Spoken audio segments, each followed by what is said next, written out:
Hey everybody, welcome back to another home edition of the Old Biker Dude Chef. We just got through making a big pot of beef with vegetables and barley soup, which was a preceding video, probably came out 2 or 3 days ago. If you want to find out about that, you might want to tune back and see that recipe after this one. But today I'm going to be making old-fashioned cornbread.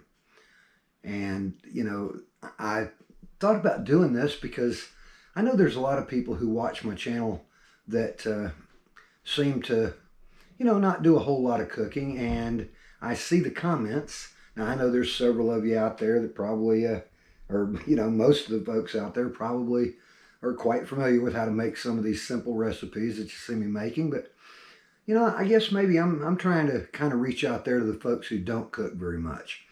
We live in such a an instant push button, let's go now, let's get fast food, eat at the restaurant type world. And I'm just trying to do my little part to maybe try to change that a little bit. It's much healthier to eat at home, and the things that you make, you can control the ingredients, the level of, things like sodium and fat, and, and for those, people who may be on a little bit more challenged diet, like low sodium. You'll see me make a lot of low sodium products or a lot of low sodium meals. But of course, all of this is adjustable. I try to explain these recipes in a way that leaves it open for you to add in, if you are an experienced cook, to add in things the way you like to make it. But I always follow the basic course. And on my cornbread, I do have a particular way that I do make it. And I have to say, I don't mean to brag, but I can make some really good cornbread. People here at this house beg for it. But I'm going to run through the cornbread recipe for you. The ingredients are kind of different from what you might see usually made. I don't go by the back of the cornmeal or the cornbread mix bag. I do it my own way, sort of old-fashioned like my grandmother used to do it. But as a matter of fact, I'm going to be making it in my grandmother's old cornbread pan. It's been around since I was a little kid back in the 60s. So here we go, folks. We're going to make old-fashioned cornbread, old biker dude style. Well, as you can see back here, I've already preheated my oven to 425 degrees. And the very first thing that I'm going to do is put my pan in the oven and kind of preheat it with some butter and a little bit of oil in it. And then that way, while that's all taking place, I can mix my ingredients. What I'm going to put here is a little bit of almond oil. I don't use vegetable oil. It just doesn't handle the temperature the way that I like to use oils that have a higher flash point: avocado oil, coconut oil. When I bake, I like to use walnut oil because of the sort of nutty influence that it has with breads and muffins and cakes and things. And I like to use almond oil with cornbread. But we're just going to take and slip this in the oven real quick, sit in there and preheat, and then we'll start making our ingredients for our cornbread. All right, folks, I'm going to move through this pretty quickly, but you will see in my video description all the ingredients listed and what order I put them in and all that. But I'm going to move through this pretty quickly because I do have my pan in the oven right now, and I don't want to scorch that butter. I just want to melt it, of course, in the pan. So here we go. Here's going to be all the ingredients to put in your little glass container to mix up everything. I have the luck of having a couple of nice fresh country eggs from a neighbor next door. So that's the first thing I put in there, and I'm going to beat them up. There are a lot of ingredients in my cornbread recipe, and you're going to see that here in just a moment. I'm going to go ahead and put all my wet ingredients in first. Also from my neighbor, I have some honey from their beehives. And I'm going to put in what will probably be about 2 tablespoons of this honey. I'm going to also add about a teaspoon of vanilla extract.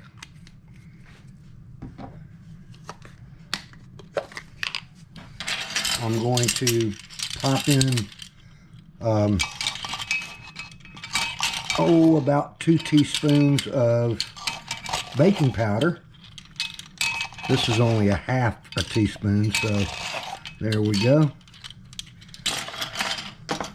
I'm also going to add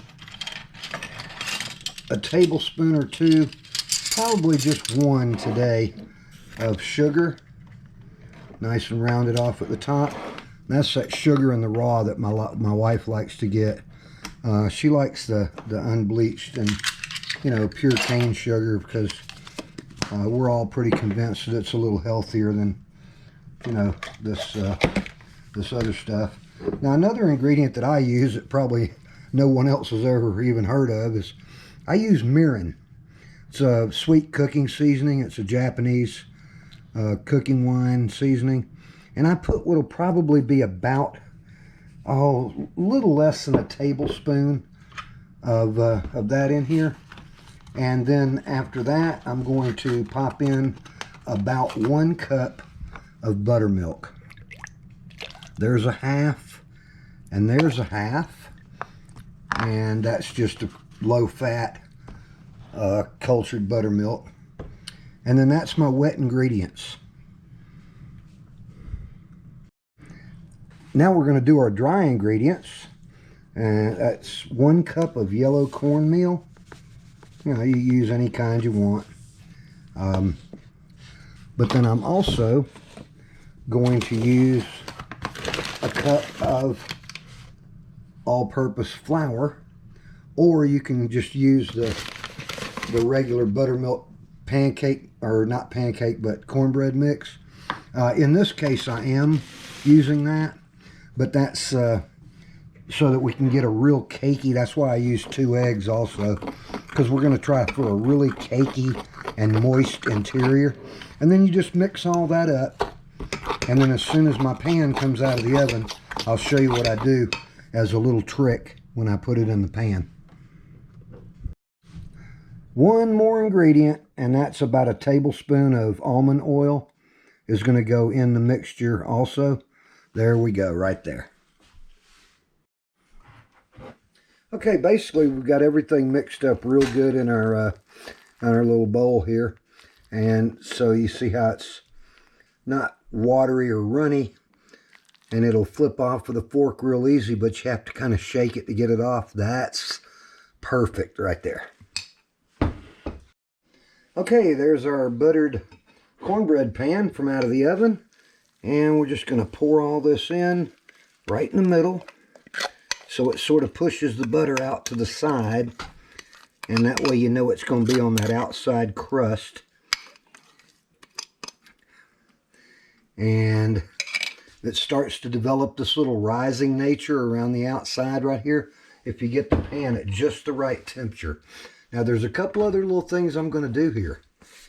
Before I put it back in the oven, I'm going to sprinkle it with parsley. And I do this if nothing else other than just to make it look pretty.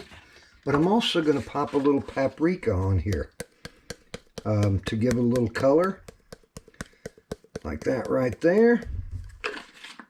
And I've just let it sit for just long enough to develop that little rising crust line around the outside. And now we're going to put it back in the oven and set our oven for 25 minutes. And again, that's going to be at 425 degrees.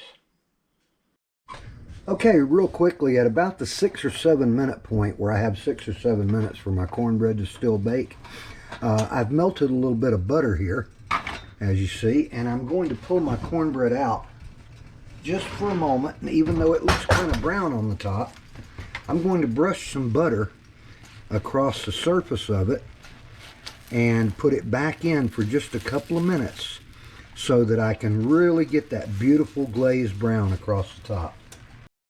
Okay, here's the finished cornbread. It's got a nice golden color to it. The that butter that I brushed on kind of soaked down into the top. I always like to kind of test my cornbread by just giving it a little pick up on the outside. That's going to come right out of there, as you can see. And it should have a nice dark crust around the edges and on the bottom. So there we go. Our cornbread is done. Okay, folks, I appreciate you joining me today for another episode on Home Edition of the Old Biker Dude Show, how to make homemade cornbread. If you like the show, please hit the like button and possibly subscribe to the channel. I do a lot of recipes, especially now during the winter time when can't ride as much out on the road and do as much filming of the motorcycle travel content. I have been doing some product reviews, so you know, and the home edition stuff to try to get through and be able to keep some content out there. But if you would also hit that notification bell so that when you want to, you know, find out about my upcoming videos that are coming up, you can find that out. Folks, I do appreciate you watching, and we'll look forward to seeing you in the next video.